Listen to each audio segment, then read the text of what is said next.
what is usually used to treat the liver. Point number one, milk thistle is used to treat the liver, but that's the commonly accepted one. But in my opinion, that's the plant that, well, everyone knows is used for treatment, and its various parts, fruits, tinctures, and all sorts of different things are used. And the active substance in this plant is silimarin. Well, definitely or the medication Carcel. So this is what's used for treating the liver as a hepatoprotective agent. What can I tell you? A lot has been written about it, about all the things it supposedly does. It protects the liver, provides structural components for liver regeneration at the cellular level, eliminates inflammatory processes, and removes various immune responses. A lot is written about this medication. Is it good for use for the liver? Yes, it is, because it allows the liver to structurally recover a bit faster. Guys, what do you need to understand? The liver has an extremely high capacity for regeneration. This means that it can recover on its own very, very quickly and effectively. Understand this one thing: the liver recovers well on its own. That is, even if you don't help it. The point is, our liver has certain features in its functioning where the damage caused by what I eat can be very significant, very strong, and massive. But in principle, because the liver sustains such significant damage as a result of its work, it also recovers very well and very strongly. In fact, the liver of an alcoholic who drank heavily and caused a lot of damage to their liver, if there are no further damaging actions, can fully recover in 3 to 4 weeks. That's why milk thistle supplements, which help with this recovery, are basically good. They're beneficial. But I wouldn't attribute any magical or fantastic properties to these supplements, because the real effects that are claimed about milk thistle just aren't there. There's nothing like milk thistle being some kind of super remedy that completely restores the liver. Does it aid recovery? Yes. Does it speed up recovery? Yes. Does it improve recovery? Yes. But not the miraculous effects that some might expect. That's the first point. The second thing used for liver treatment is the commonly accepted drug Essential. Essential is made up of phospholipids. Phospholipids are structural components that my body uses to restore the liver itself. It's also a fat-based medication, also a drug that contains components that help the liver recover, how should I put it, faster, better, and more efficiently, but nothing beyond that. Keep in mind that the liver can recover even without medications like Carcil or Essential. With them, it supposedly recovers better and faster. However, these medications do not produce any miraculous effects. That is, these are hepatoprotective drugs which, in principle, look, even the very term itself is actually incorrect. Hepatoprotector, liver protector, but there's actually no protection there. In fact, they are not really hepatoprotectors. They are simply components that speed up liver recovery but do not protect it. And even that recovery is, well, rather questionable. The next group of medications are those that act on bile. Well, it's called ursodeoxycholic acid. The medication there is ursosin. Ursodeoxycholic acid is a medication that basically improves the quality of bile, helps to enhance the bile itself so that it doesn't condense or become too concentrated, speeds up its flow, improves bile excretion, helps with bile flow, and kind of helps protect the liver from bile stasis. Is this a good medication? Basically, yes, because it helps improve bile flow and better cleanse the liver of bile. But that's only if the person has a proper diet. So ursodeoxycholic acid medications can be used for treatment, but without proper nutrition, they won't do anything. With proper nutrition, bile will flow and be cleansed well on its own. So ursodeoxycholic acid medications merely help promote bile production and flow, but nothing more than that. And in general, choleretic drugs like Alocol or other medications that help improve bile flow When people ask me about choleretic drugs, I always say this: you should start taking them 6 months before you die. That's right, 6 months before you die. Why? Choleretic drugs supposedly help improve the flow and release of bile by changing its consistency. But there is a habituation effect. Keep that in mind. And that's why when people start taking choleretic drugs, at first the effect is good cleansing of the liver and gallbladder, but over time, the gallbladder starts to cleanse itself less effectively without these drugs. Over time, within up to 6 months, bile already starts to flow poorly, even with these medications. That's why I say this. Keep in mind, after 6 months, choleretic drugs actually have an even worse effect than before you started taking them. Keep that in mind. So 6 months before death, yes. In other words, when you already know you're planning to die, at least spend the last 6 months living normally.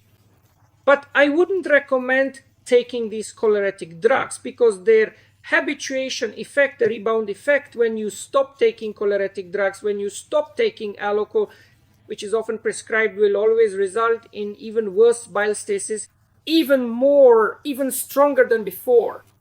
Keep that in mind as well.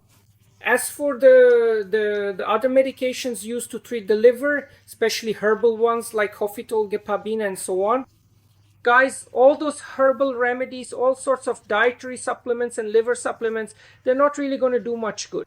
I mean, we do prescribe them. They are beneficial for the liver. Do you hear me? They are beneficial for the liver, but you won't see any noticeable effect. There just isn't any effect. I mean, it's supposedly good for the liver. You can take it and you might feel a little better. But again, the effect's questionable when it comes to actually changing anything. A stone won't dissolve because of it. A liver cyst won't go away because of it. So the effects are minimal. Antispasmodics that are prescribed for biliary dyskinesia. Yes, that's a possible option. Antiviral drugs for hepatitis, antibiotics, antiparasitic drugs for giardiasis. Yes, that's also possible. So, you see, liver treatment is purely symptomatic and restorative. And all liver treatment comes down to 2 groups of medications. Either hepatoprotectors, whose effectiveness is rather questionable, or choleretic drugs, which need to be used wisely. But I recommend something a bit different for liver treatment.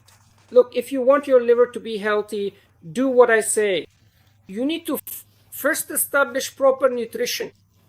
Proper nutrition should ensure that the bile accumulated by the liver in the gallbladder overnight is used up. In the morning, the gallbladder should be full of bile, and that bile needs to be spent. This means that in the morning you need to eat a large amount of food, and it should be fatty as well.